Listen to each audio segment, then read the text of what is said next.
بسم اللہ الرحمن الرحیم رب اغفر ورحم وانت خیر الراحمین۔ سامعین کرام، وفاق میں خاص طور پہ پاکستان کی سیاست میں مقابلہ بڑا سخت ہے اور وقت بہت کم ہے۔ خواہ پی ٹی آئی کے اپوزیشن کو لے کے جائے یا مولانا فضل الرحمان کے جو درمیانہ ثالثی کردار ادا کر رہے ان کو دیکھا جائے، یا بلاول کو جو وزارت عظمیٰ کا نیکسٹ امیدوار کے طور پہ اپنے آپ کو پیش کر رہے، یا نون لیگ جو اپنی حکومت کو طول دینے کے لیے کوشش کر رہے۔ یہی حالات ہے۔ شنگھائی تنظیم، شنگھائی کانفرنس اور شنگھائی SCO آج اختتام تک پہنچ گیا۔ بہت سے قازقستان، ازبکستان، بیلاروس، انڈیا کے وزیر خارجہ، وزیر اعظم سارے چلے گئے، لیکن ایک تو یہ کہ شہباز شریف صاحب کی تقریر کے بعد سب جتنے بھی مہمان گیسٹ آئے تھے، PTV نے ان کی تقریریں ایک دم غائب کر دی۔ یہ کیا ماجرا ہے کسی کے سمجھ میں نہیں آتے۔ لیکن سب سے پہلے ان خبروں کے خلاصے آپ لوگ کے ساتھ رکھ لیتا ہوں اور اس پہ بات تھوڑی سی تفصیلاً بات کریں گے۔ ایک تو یہ کہ امریکی کانگریس نے جس طرح اس سے پہلے کینیڈا، UN نے اور برطانیہ کے ورکنگ گروپ نے ایک پاکستان کے الیکشن پہ، پاکستان کے اداروں پہ اور انسانی حقوق پہ جو قرارداد پیش کی تھی، اب یہ اوورسیز کا کام ہے کہ وہاں بھی امریکہ میں بھی ایک قرارداد پیش کی گئی ہے اور اس میں کانگریس کے 37 ارکان نے اس قرارداد پہ دستخط کیے اور عنقریب 50 اور دستخط کر لیں گے۔ اور اس میں یہ قرارداد میں یہ منظور کیا گیا کہ جو اشرافیہ ہے، جو طاقتور ہے، خواہ اس میں آرمی چیف کا بھی نام شامل ہے، یا ان کو ویزا نہیں ملے گا، وہ یا ان کے اثاثے منجمد کی جائے گی، اور یا وہ کاروبار یا کوئی اور بچے سمیت نہیں آ پائیں گے، کیونکہ یقین کرے کہ کینیڈا میں گرمی ہے، گرمی یہ لوگ برداشت نہیں کر پاتے، چائنا میں یہ لوگ کبھی گئے نہیں ہیں، روس میں بھی ویسے اس طرف ان کا رجحان نہیں ہوتا، یہ یا یورپ جاتے ہیں یا امریکہ یا برطانیہ۔ اب وہاں سے قرارداد پاس ہو گئی ہے اور یہ اوورسیز کو کریڈٹ جاتا ہے کہ یہ جو انسانی حقوق، جو غیر قانونی طور پہ لوگ اندر قید ہے، جو الیکشن میں کھلواڑ کی گئی ہے، جو انسانی حقوق کی پامالی ہو رہی ہے، اس پہ ان لوگوں نے قرارداد پیش کی۔ اب دیکھنا یہ ہے کہ کیا یہ لوگ ان قرارداد کو روک پائیں گے یا نہیں روک پائیں گے۔ جبکہ دوسری طرف 5 بڑوں کی بیٹھک ہو گئی ہے اور قرارداد آئینی ترمیم کے لیے ایک کمیٹی، ایک اسمبلی کا جو ایک ٹولہ تھا وہ بیٹھنا تھا 18 تاریخ کو۔ 18 تاریخ سے پہلے 17 تاریخ پہ آگے، 17 تاریخ کو چھوڑ کے اتنی اجلت میں کہ آج ان لوگوں نے اس میں پریس کانفرنس کر لی اور اس کمیٹی میں مولانا فضل الرحمان صاحب، آصف علی زرداری، اسحاق ڈار صاحب، خورشید شاہ صاحب اس کمیٹی کا چیئر کر رہے تھے، اور اسحاق ڈار صاحب اور باقی دوسرے جو XYZ مخرے وہ بھی اس میں انوالو تھے۔ اب اس کمیٹی میں یہ آئینی ترمیم پاس کی جائے گی اور اس کے بعد پھر یہ ووٹنگ کریں گے، لیکن ووٹنگ کے لیے ان کے پاس ابھی بھی نمبر پورے نہیں ہے۔ لیکن جس طرح جسٹس فائز عیسیٰ صاحب نے ایک اکھاڑا کھولا ہوا ہے، لوگوں کی ضمیر خریدنے کے لیے ایک آئینی ترمیم کی ہوئی ہے، اور جو اس نے ایسے تیار پسند میں ایک دیمک چھوڑا ہوا ہے کہ کسی طریقے سے بندے کو مجبور کیا جائے، ان کو اٹھا لیا جائے، ان کی کاروبار بند کی جائے، اس پہ ظلم زیادتی کی جائے، یا ان کے بچوں کو چیخیں ان کو سنایا جائے، لیکن جیج کی اور سے مسودہ تیار ہو کے آ گیا ہے اور یہ بھی ایک وکیل کا انکشاف ہے، اور وہ ہر صورت پہ ہونے اور اس پہ ووٹنگ بھی ہونی اور اس کے لیے لوگوں کو پورا بھی کر رہا ہے۔ لیکن ڈاکٹر زرکا صاحبہ کی جو سینیٹر ہے اس نے بھی سٹینڈ لیا ہے، اور ان کے بیٹے کو، بیٹا دائم سیال وہ اغوا ہے، لیکن اس نے کہا کہ میں کسی صورت بھی عمران خان صاحب سے، اگرچہ وہ مجبور ہے، وہ ماں ہے، لیکن پھر بھی وہ عمران خان صاحب کے ساتھ اس نے سٹینڈ لیا اور عمران خان صاحب کے ساتھ کڑی ہے۔ اب اسی طرح اختر مینگل صاحب کو اگر دیکھا جائے تو اس نے تو اپنے سینیٹری سے استعفیٰ دے دی. وہ خود بیرونی ملک اس ظلم زیادتی اور اس جبر کے خلاف بولنے پہ وہ بیرونی ملک تو چلا گیا، لیکن ابھی بھی وہ کہہ رہے کہ میرے 2 سینیٹر اس پہ ظلم زیادتی تکلیف ہے، اس کے فیملی کو پریشرائز کیا جا رہا ہے، ان کے بچوں کو زرکوب کیا جا رہا ہے. تو لہٰذا آئینی ترمیم بڑی مشکل سے اگر ہوں گے بھی تو بڑی مشکل سے ہوں گے. اب دوسری بات یہی ہے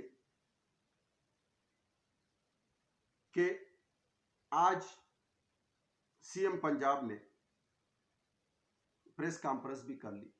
اب اس پریس کانفرنس میں جو طلبہ تحریک ہے، جو وہاں ایک بچی کے ساتھ زیادتی ہوئی ہے، ان کے انٹرویو بھی کی گئی ہے. ماں باپ نے کہا کہ ہماری بچی سیڑھیوں سے گری، لیکن سیڑھیوں سے ایسی گری کہ وہ 15 دن ہاسپٹلائز ہوئی ہے. اب یہ کون سی گرنی ہے؟ کیا ان کو پریشرائز کیا، ان کو ٹینشن دی، یا کیا کیا گیا، یا ان کو کیا لالچ دی گئی ہے؟ جبکہ وہ تحریک یہ لوگ کوشش کر رہے کہ دبانے کی، جس طرح مریم نواز صاحبہ آج بڑے باتیں کر رہی تھی کہ ایسا کچھ بھی نہیں ہے. میں آخری پریس کانفرنس میں خود شامل ہوئی تھی، میں انکوائری میں خود شامل ہوئی تھی، یہ جھوٹ ہے، یہ پروپیگنڈا ہے، یہ زرتاج گل کی بہن کا اس کے اوپر سارا ملبہ ڈال دیا. اس طرح ایکس وائی زیڈ کے باتیں کر کر کے، لیکن وہ تحریک پورے پنجاب سے اب نکل کے کے پی کے میں بھی پہنچ گیا، نوشہرہ تک، پشاور تک، مردان تک. اور طلبہ تحریک اب روز بروز زور پکڑ رہے. اب ان کو نہ لیڈر کی ضرورت ہے، نہ قیادت کی ضرورت ہے. اور جب لیڈر اور قیادت ایسے جو ہر سال ہر روز پاکستان میں 18,000 طلبہ 18 سال کے ہو جاتے ہیں، اور آپ کو پتہ ہی ہے کہ ہر نوجوان پی ٹی آئی کا منشور کے ساتھ کھڑا ہے. اب ان لوگوں کو آپ کس طرح روکو گے، اور ان لوگوں کی ضمیر آپ کس طرح خریدو گے، اور یا باتوں میں ان کو کس طرح الجھاؤ گے؟ اب یہ درد سر بنی ہوئی ہے حکومت کے لیے. اور ایک اور درد سر بنی ہوئی ہے ترمیم کی. اب ترمیم کے لیے کوشش کر رہے کہ کسی نہ کسی طریقے سے لوگوں کو مینیج کیا جائے، لیکن صدیق جان صاحب نے بھی خبر دی ہے، اور ایک اور وکیل نے بھی خبر دی ہے کہ اس سے یہ بہتر ہوگا کہ 25 تاریخ تک کوئی پی ٹی آئی کا سینیٹر یا پی ٹی آئی کا ایم این اے اسمبلی نہ آئے. جس جگہ پہ جو محفوظ جگہ ان کو میسر ہے، اسی جگہ پہ وہ 25 تاریخ تک اپنی ایام پورے کر لیں. کیونکہ جب اسمبلی میں آئیں گے ان کو اٹھایا جائے گا، ان کو پریشرائز کیا جائے گا، ان کو پکڑ دکڑ ہوگی، ان پہ ظلم زیادتی ہوگی، اور آخر کا حکومت پھر کوشش کریں گے کہ یہ آئینی ترمیم ہر صورت پہ ہو جائے. لیکن ظاہری طور پہ نظر نہیں آ رہے کہ یہ ہو جائیں گے، کیونکہ آج مولانا صاحب زرداری بلاول صاحب کے ساتھ بھی ملے، نواز شریف صاحب سے بھی ملنے گئے. اب وہ کوشش کریں گے کہ جو مسودہ بلاول صاحب اور مولانا صاحب نے تیار کیا ہے اس پہ عمل درآمد ہو جائے. لیکن ابھی تک مولانا صاحب نے آئینی ترمیم پہ جو حکومت کا یا جی ٹی او کا بنا بنایا مسودہ ہے بقول پی ٹی آئی، اس پہ کوئی حامی نہیں بنی. اور نہ مولانا صاحب کو پتہ بھی ہے کہ وہ ویسے بھی میڈیا کا زینت بننا چاہتے اور خبروں میں اپنے آپ کو ثابت کرنا چاہتے اور خبروں میں اپنے آپ کو شو کرنا چاہتے. لیکن مولانا صاحب منجا ہوا سیاستدان ہے، وہ کبھی بھی ایسا اقدام نہیں کریں گے جو آنے والے ان کے سیاست پہ اثر پڑے گا. تو سامعین کرام، دیکھنا تو یہی ہے کہ کیا آج تو کمیٹی میٹنگ ہوئی ہے، اب یہ کل بھی ہوگی، پرسوں بھی ہوگی. اب 25 تاریخ تک یہ جستجو ہوگی، اور آخر کار یہ جس طرح اس سے پہلے ایک ترمیم پہ صدر نے دستخط کر لی تھی، اس پہ بھی دستخط کی جائے گی. لیکن ووٹنگ ہر صورت پہ ہوگی. اب ووٹنگ کے لیے بندے درکار ہے، نمبر پورے کرنے، اور پی ٹی آئی کے بندوں کے بغیر یہ آئینی ترمیم بہت مشکل ہوگی. لیکن دیکھنا یہ ہے کہ کیا یہ حکومت مینیج کر پائے گی یا نہیں کر پائیں گی.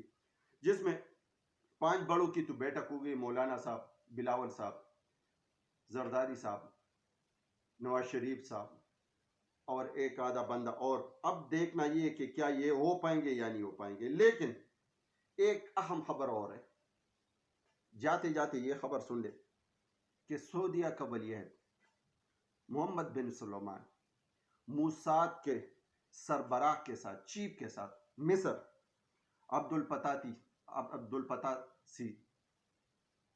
وزیر اعظم کے ساتھ ملاقات کرنے کے لیے.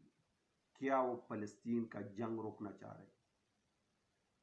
کیا وہ ثالثی کا کردار ادا کرنا چاہ رہے؟ یا جو فلسطین اور اسرائیل کے قیدی ہیں وہ ان کو رہا کرنا چاہ رہے؟ اور اس میں مصر کا جو وزیر اعظم ہے عبدالفتاسی، وہ اس میں ثالثی کا کردار ادا کرے گا اور بہت کچھ ان کے ہاتھ لگے گا. کیونکہ مشرق اشتراک میں سب سے زیادہ اگر دل عزیز ہے تو ہے مصر، اور مصر ابھی تک اس نے ایک لفظ بھی نہیں نکالے اسرائیل کے ظلم اور زیادتی کے خلاف. جبکہ دوسری طرف محمد بن سلیمان وہ بھی مصر ان کے ساتھ پہنچ گیا. اب کیا ان سے کیا کروانا چاہ رہے موساد کے چیف کے ساتھ وہاں کا ملاقات؟ کیا یہ کوئی اور طرف جنگ لے جانے کی رخ ڈال رہے یا کوئی اپنے مفادات حاصل کرنا چاہ رہے؟ یہ آنے والے وقتوں میں کلیئر ہو جائے گا. لیکن ابھی تک اتنی سی ہے کہ ملاقات ہو گئی ہے اور وہ بھی مصر میں، اور اس کے ساتھ موساد کا چیف محمد بن سلیمان کے ساتھ ادھر مصر میں پہنچ گیا. تو سامعین کرام، یہ کچھ باتیں تھی جو آپ لوگ کے ساتھ رکھ رہا ہوں. اس کے بعد پھر کچھ نیکسٹ ویلاگ میں کچھ اہم انکشافات آپ لوگ کے ساتھ رکھوں گا. اس ٹائم تک اپنا اور اپنے چینل کا خاص خیال رکھیں. مجھے دیجیے اجازت، ملتے ہیں نیکسٹ ویلاگ میں. پاکستان زندہ باد، پاکستان زندہ باد.